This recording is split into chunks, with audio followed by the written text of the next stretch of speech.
This is Dave from Dave's Differently Abled Adventures. On our eighth stop along the way, we went to Santa Fe, New Mexico.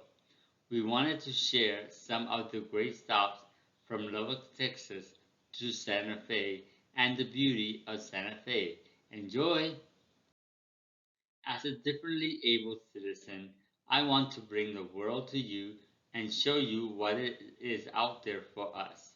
I will be reviewing different cities from a differently abled perspective.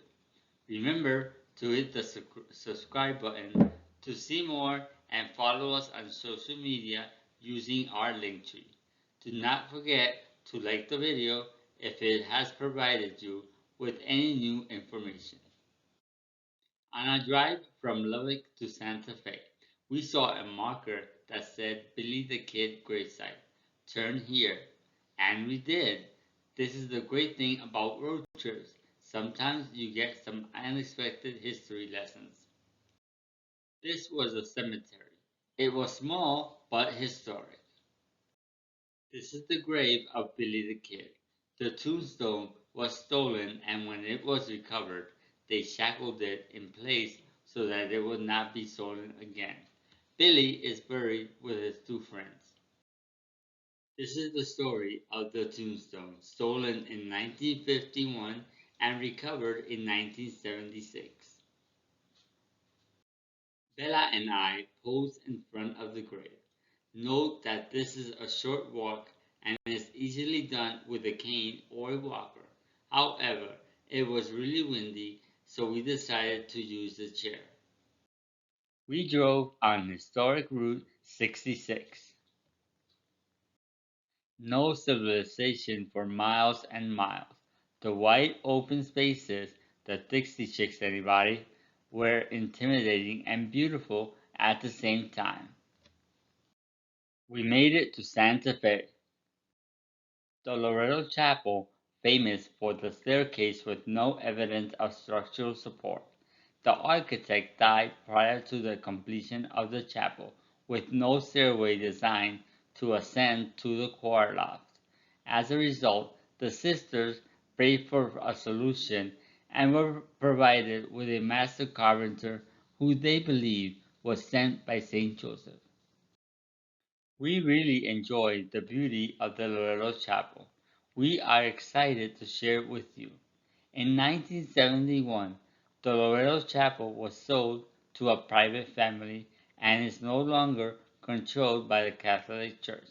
All areas of the chapel are open to the public, were easily accessible. Because we were covering a lot of ground in Santa Fe, I opted for the wheelchair.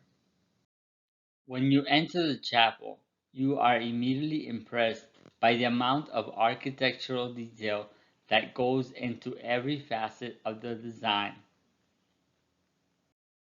This is the confessional. It was beautifully made. Let's just say I know that room personally well.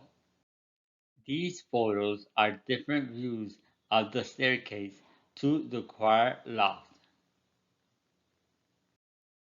These photos show the detail of the staircase. Originally, the underside of the staircase was open. The church closed it later with horsehair and plaster painted to look like wood.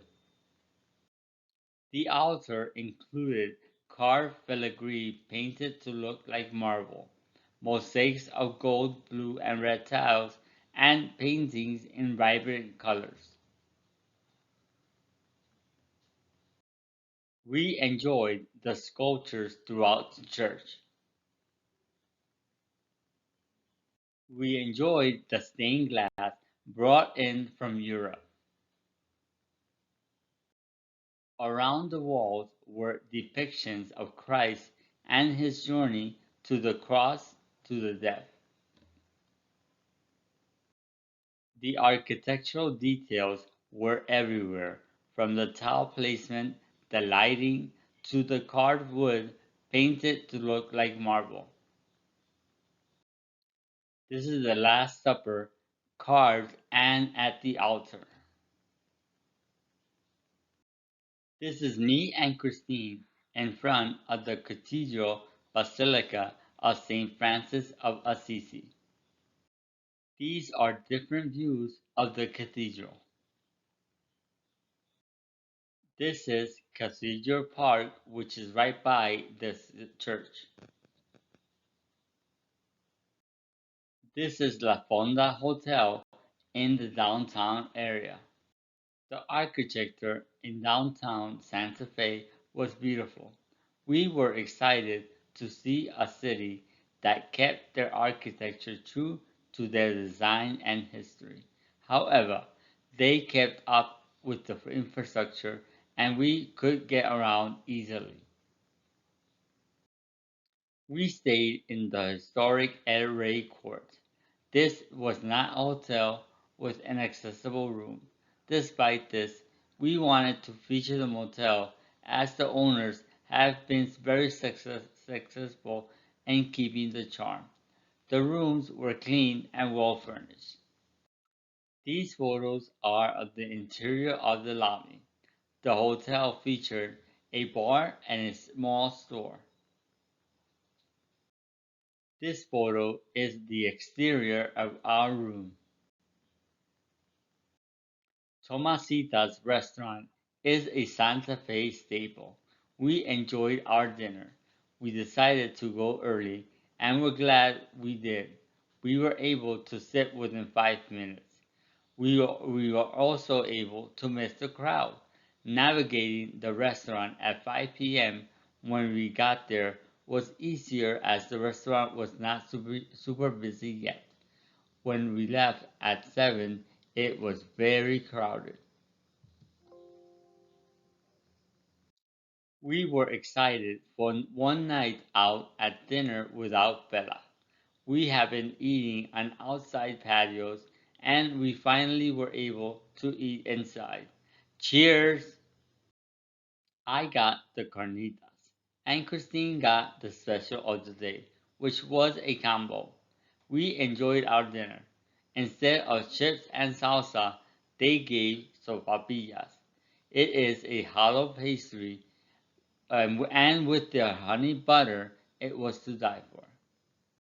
Overall, we really enjoyed Santa Fe and would recommend a visit. The downtown area is very accommodating to a differently abled visitor. Check weather conditions and dress accordingly.